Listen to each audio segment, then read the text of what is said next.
Assalamualaikum warahmatullahi wabarakatuh.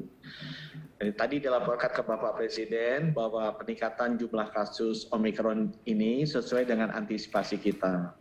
Di seluruh dunia, kasus Omikron akan naik dengan cepat dan tinggi.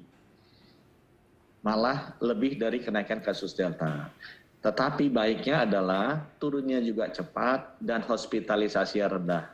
Kami juga melaporkan sudah terkonfirmasi bahwa dari 1.600 yang terkena Omikron, yang memang dirawat membutuh oksigen hanya sekitar 20 dan memang yang wafat 2. Ya, ini masih jauh sangat rendah dibandingkan dengan kasusnya Delta. Apa yang perlu kita lakukan? Yang pertama adalah kita tidak perlu panik, tapi harus terus waspada dan hati-hati. Karena memang laju penularannya tinggi. Tapi tidak perlu panik karena memang hospitalisasi dan kematiannya rendah. Kita perlu yang kedua memastikan bahwa protokol kesehatan tetap dijalankan. Memakai masker, mencuci tangan, mengurangi kerumunan.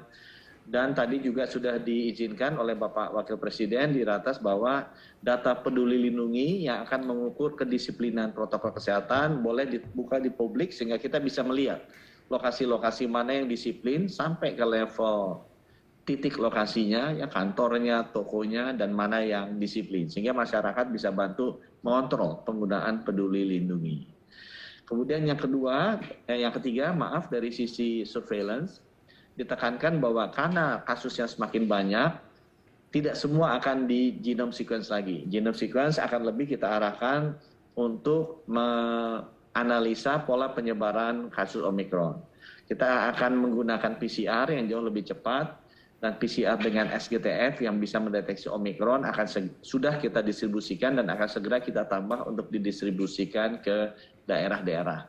Kami harapkan disiplin untuk melakukan testing 1 per 1.000 penduduk per minggu itu tetap dijalankan, dan strategi isolasi di rumah maupun isolasi terpusat dan rumah sakit tetap kita jalankan sesuai dengan protokol yang ada. Dan bantuan dari telemedicine sudah dilakukan di Jakarta dan kami sudah melihat hasilnya baik. Yang ketiga adalah vaksinasi, diminta juga agar dipercepat vaksinasi untuk lansia, terutama yang sangat rawan untuk masuk rumah sakit dan wafat, juga untuk vaksinasi anak yang rawan sebagai sumber penularan karena mereka yang akan terkena. Kami juga tekankan bahwa karena paling banyak Omikron akan terjadi di DKI Jakarta dan Jabodetabek dalam 2-3 minggu ke depan, kita akan mempercepat vaksinasi booster di sana. Untuk yang terakhir mengenai rumah sakit, strategi perawatan, rumah sakit kita sudah siap, sekarang 80.000 bed, sudah terisi sekarang sekitar 5.000, jadi masih ada room, dan itu masih bisa dinaikkan kembali menjadi 150.000.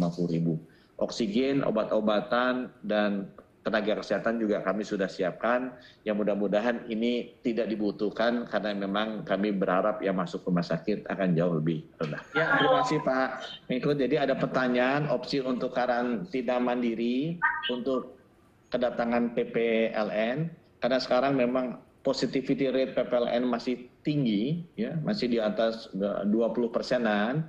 Kita masih menjaga agar karantina itu dilakukan terpusat dulu untuk PPLN. Kemudian tadi meneruskan jawaban Pak Menko mengenai kesiapan obat. Kita sudah ada di stok 400.000 molnupiravir, sedang dalam perjalanan import lagi 400.000 lagi, dan itu akan segera disebarkan ke seluruh apotik. Jadi bisa diambil juga di apotik, rumah sakit bisa langsung ambil dari sana. Kita masih juga ada antivirus, favipiravir yang juga masih efektif dan digunakan, itu ada lebih dari 20 juta dosis tablet ya, stoknya ada. Terima kasih Pak.